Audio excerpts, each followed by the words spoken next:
Absolutely. All right, so we're going to do clinical notations today. And for lab, we're going to start on the T-spine. This really shouldn't take that long.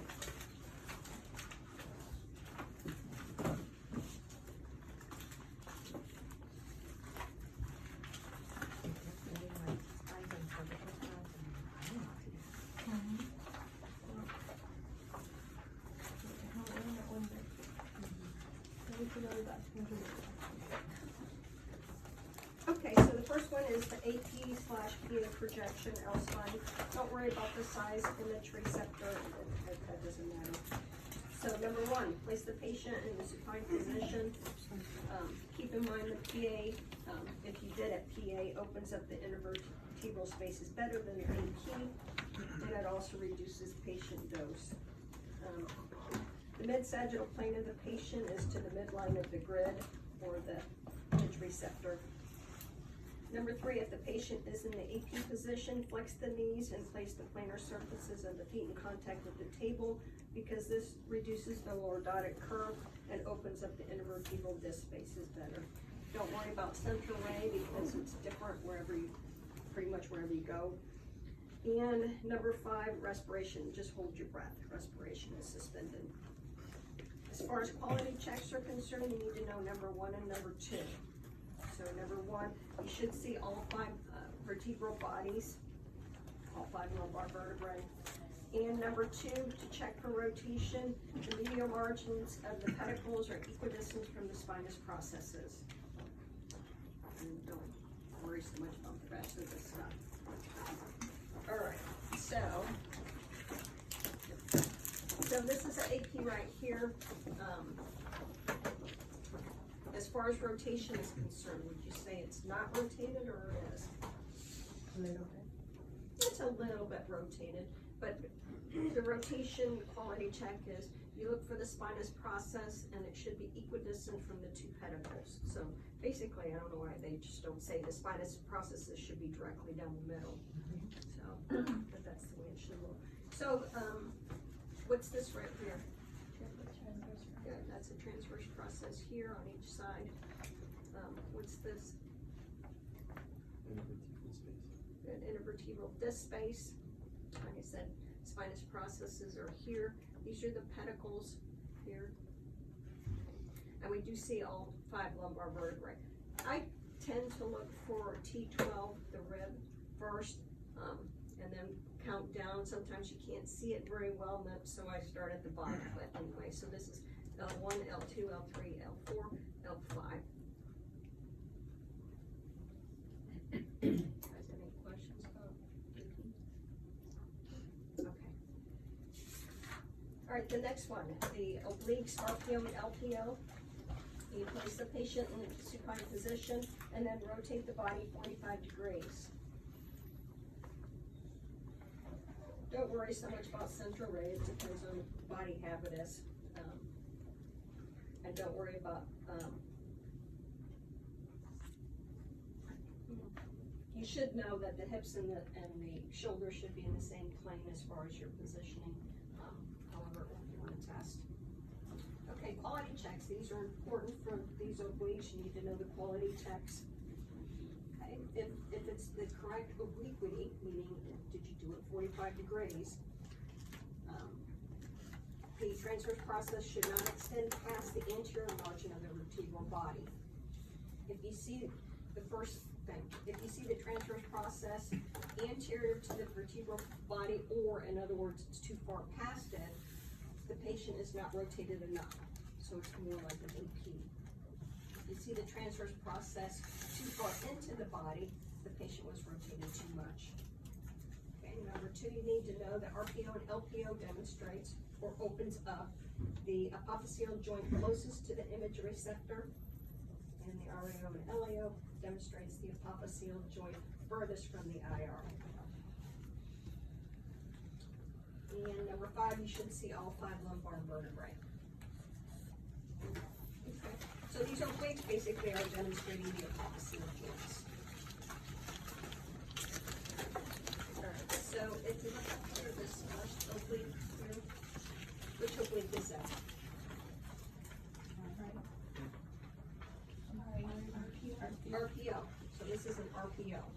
posterior oblique. So we can see the apophyseal joint here. So which apophyseal joint is that? The right or the left? The right, because it says right here, demonstrates the joint closest, the RPO and LPO demonstrates the joint closest to the image receptor. So since that's an RPO, that's the right apophyseal joint. Why is that important? Because when we work our way up the spine, it's different, of course. So you have to memorize it. I've got a little mnemonic if you like mnemonics, we'll go over it later. Some people like mnemonics, some people don't. All right, so let's do parts of the Scotty dog. So what's his eye? Good. His eye is the pedicle. What's his nose? Transverse process. What's his ear? Supraarticular facet or process. What's his foot? Infraarticular process. What's his neck? Pars interarticularis. And what's his body? Lamina. So the Scotty dog is facing the side that's down. Who had a problem with the Scotty dog thing? Which one, you guys? It was you. Do you still? No, we figured it out once Ashley sent me the picture from Google. Okay. And then it all Alright, makes sense. All right, so everybody understands the Scotty dog. All right, so is this a good oblique? Is it 45 degrees? It's pretty good, because his nose is right where the edge of the body is. So let's look at this oblique. What oblique is it? First of all, what position? What oblique is it? Good. It's an LPO. The Scotty dog is facing the left side. So we can see the apophyseal joint here. So which apophyseal joint is it? Good. This is the left apophyseal joint. If you were to critique it, would you say that it's a correct degree of obliquity or not? Do you think it's too lateral or too AP? Too lateral. It's too lateral because see the Scotty dog's nose, it's way inside the body. See your APs? See how technically his nose, the transverse process, is way past? So if you see it too far past the body, it's too AP. If you see it too into the body of the vertebrae, it's too lateral. So there's a lateral there. All right. All right, so it's a little bit too oblique.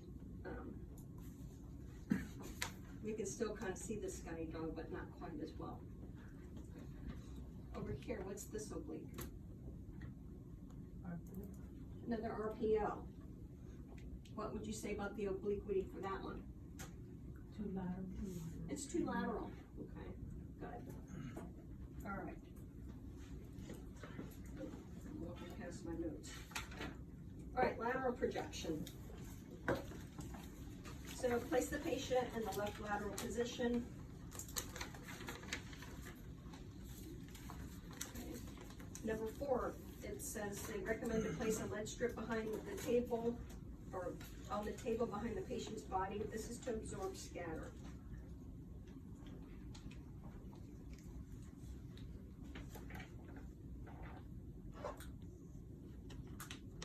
And then it goes into, sometimes if there's too much scatter, the AEC, what does AEC stand for? Good. Automatic exposure control, meaning the photo timer, even though it's really not technically a photo timer anymore, that's an old term, but anyway, the AEC sometimes will catch that scatter and it terminates the exposure. It's thinking that there's too much going through, so it terminates the exposure a little bit early. Don't worry about the center ray. For the quality checks, you do need to know what you look for rotation. You look at the posterior margins of the vertebral body and they should appear as one. You should see open intervertebral disc spaces and intervertebral foramina as well. Okay. So let's go over to our laterals. So here's 2 laterals here. Anybody know what this is? Anybody seen that out there? wire? Mhm. It's like a wire. It is a wire. Anybody know what it is? Close. It's a filter. It's an IVC filter, inferior vena cava. A lot of times people get blood clots that come up from their legs. They can basically kill you if they go to your lungs, but they're trapped like a pulmonary emboli. These little filter things. We'll talk about it in the fall of your senior year. This person's got other stuff going on. See these? Anybody know what these things are? What do they call those little things? Let's see, there are a couple of them in here. It's pretty common. Spurs? Bony spurs? A lot of people have them. Okay. So, we can count the vertebrae. So this is T12 here. I can see the rib. So that's L1, 2, 3, 4. Oh. There's a rib right here. Sorry. So this is T12 right here. So this is L1, 2, 3, 4, L5 here.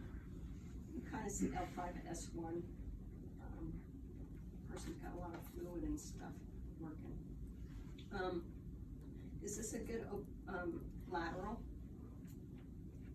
as far as your quality check is concerned?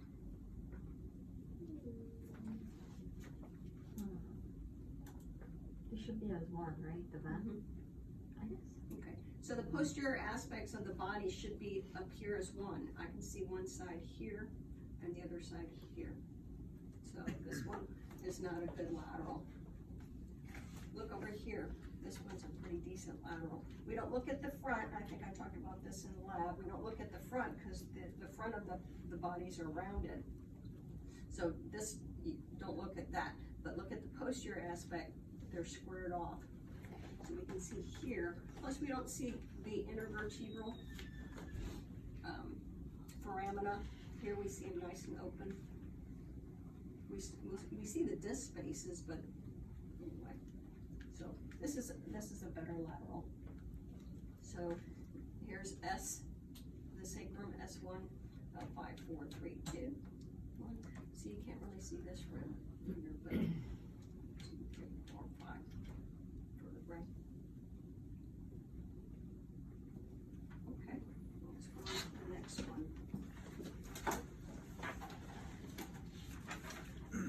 Okay, L5, S1, lumbosacral junction, the lateral projection. Place the patient in the true left lateral position. Also, you guys, throughout this next test coming up, it's going to ask you, and it's the same whether it's an APT spine, APC spine, or APL spine. The mid-sagittal plane on an AP is always what to the image receptor? 90 degrees or perpendicular, always. Okay. What's the mid-coronal plane? It's going to be parallel. What about laterals? It's the other way around, isn't it? Okay. When you're lateral, the mid-sagittal plane is perpendicular, the mid-coronal plane is parallel. Okay. It's going to be all throughout your test. All right, so for the lateral L5 S1 spot, know your beam angles. For males, it's 5 degrees caudad. For females, it's 8 degrees caudad. I do want you to know your central ray for this one as well. The central ray is 1.5 inches inferior to the iliac crest. Okay, for the AP projection, no one ever does it, but it's the funky, weird ones that's going to be on your registry. The ones that no one ever does, that they put them on there. So, all right, so the AP projection for L5 S1, place the patient supine. The beam angle for males is 30 degrees cephalad. For females, it's 35 degrees cephalad. Okay, as far as the quality checks are concerned, you should see both SI joints, both sacroiliac joints should be visualized. Okay. So let's just do the spot and then we'll go on to sacrococcyx. So here's the L5 S1 spot. Some of you guys at some of the facilities, they don't even do this if they can see it nice and open on the lateral projection. Why give them extra radiation? But anyway, this is a spot of L5 S1. Nice. let's go on to sacrum and coccyx. All right, for the sacrum, place the patient supine. The center ray, you need to know for this one, it's a 15 degree valid beam angle, and it's directed to a point 2 inches superior to the pubic symphysis. As far as your quality checks are concerned, please know 1 and 2 for your test. The sacrum should be free of foreshortening, because remember, because of the curve, that's why we angle cephalon, because of the curve of the sacrum. We're just kind of making it more AP, right? We're straightening it out, making it more AP. So the sacrum should be free of foreshortening. With the sacral curve straightened, the sacrum becomes more AP by putting the beam perpendicular to the structure. So we're just angling it to straighten it out. And number 2, fecal matter should not compromise the visualization. Not that it's going to matter, but you know, there's nothing you can do about it. Okay, for the lateral projection of the sacrum, patients in the true left lateral position, the center ray is perpendicular to the IR at the level of the ASIS. Okay, for the coccyx, AP projection, everything's the same as for the AP sacrum, except this one you angle the beam 10 degrees caudad to a point 2 inches superior to the symphysis. So it's the same as the sacrum, except the angle is different in a different way. And again, the reason why we angle 10 degrees caudad is to straighten the coccyx out to make it more AP. Okay, for the lateral projection of the coccyx, don't worry about it, it won't be on your test. We pretty much do a lateral sacrum to include the coccyx. So over here,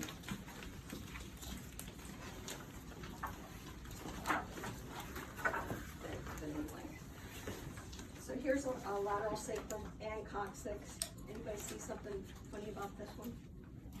There's air. There's some air. Yeah. Pieces. Feces. Actually, that's probably barium. So the person must have had a BB or something, maybe a GI, because that's too bright for feces.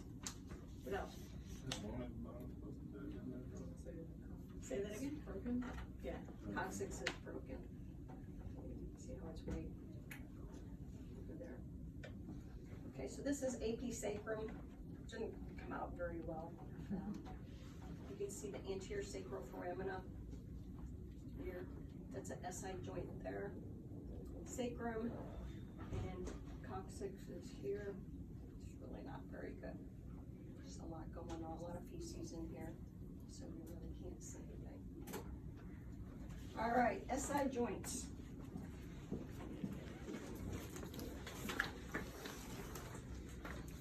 Sacroiliac joints. The AP projection, you can just do something similar to the AP lumbosacral junction. For the oblique projections, elevate the side being examined approximately 25 to 30 degrees. So the obliques, so if I did an RPO, which SI joint should be open the most? Did I say RPO? Mm-hmm. I forgot what I said. So elevate the side being examined. So it's the upside. All right, so elevate the side being examined approximately 25 to 30 degrees. The center ray is perpendicular to the IR at the level of the ASIS. So the RPO and LPO demonstrate the remote, or the one that's furthest from the IR.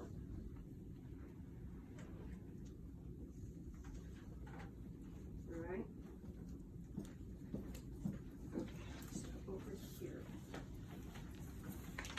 Which sacroiliac joint is best demonstrated?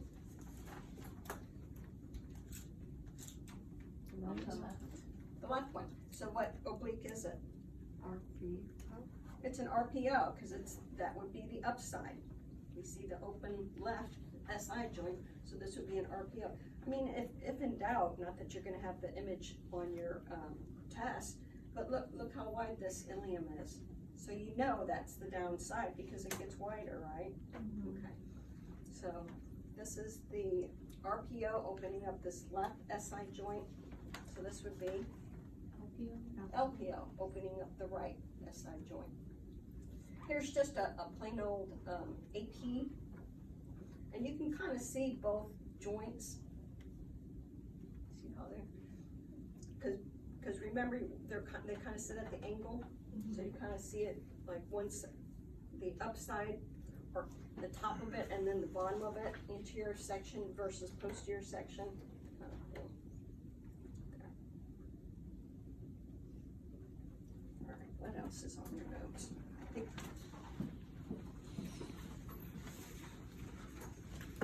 spinal fusion series, don't worry about that. As far as your test coming up is concerned. Scoliosis series, so I know you guys do those out there, St. Joe, I know they do them. Anybody else see them someplace else besides St. Joe? I've seen them do it in routines at Tinker General, not very often, but. So St. Joe folks, you're the only ones that have seen it? I haven't seen No VA? Haven't seen it. Okay. For the scoliosis series, a lot of times they use, who's seen one done? What do they use? The wall buckle. Yeah. And they kind of stitch it together, so it's one big long image. Okay. All I want you to know about, as far as testing purposes, is the thing in bold, kind of almost at the bottom. Breast radiation and gonadal exposure is decreased if you did a PA. Not that anybody does a PA, but it would be decreased. All right.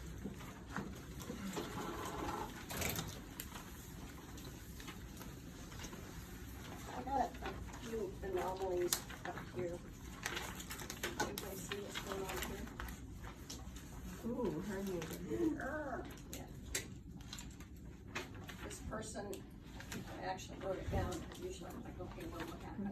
It fell out of a tree. This person fell out of a tree. So yes, this is a compression fracture L1. Do you like, this is a lateral, is it rotated? Pretty good. Pretty good. So you think he just fell on his head and I didn't write that, I didn't write that much. I just wrote patient fell out of a tree. I don't know if he fell on his head or on his feet. I shouldn't laugh, that's not very funny, but anyway. Yeah, that's pretty bad. And the person doesn't look very old because his bones are nice.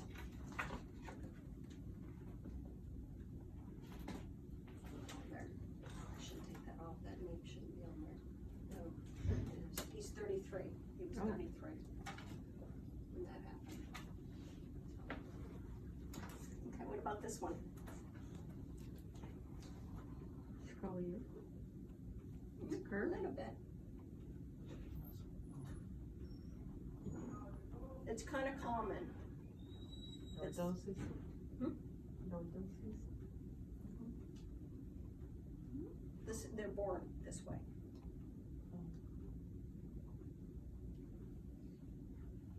Spinal bifida. 1, 2, 3, 4, 5, 6. Oh, they have. I have a lot of these with 6 lumbar vertebrae. Okay. A lot of times they call this a transitional vertebrae. A lot of times you get that where the one that is the extra one kind of looks like the thing below it. So this kind of looks like it's sacrum, but it's not. It's an extra vertebrae. We have a lot. Some people have an extra rib. They call it a transitional rib as well. What about this?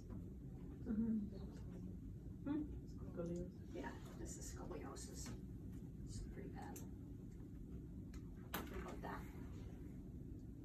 Rotoscoliosis. Good. Rotoscoliosis. How'd you know? Because it looks rotated and curved. Good. See how the ilium, or you can tell they're AP. So this patient was in the AP position, but it looks like an oblique. Scoliosis. And this one, I just wanted to show you this. This is also kind of common. Anybody know what these are called? Rods. Rods. A lot of people call them Harrington rods. It's to fix scoliosis, basically.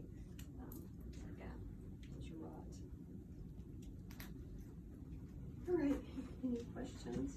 You guys are not very lively today. Too cold.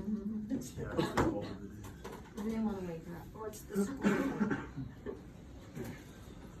It's school, it's, all right, so let's, how about 15 minutes or so and we'll do lab, we're gonna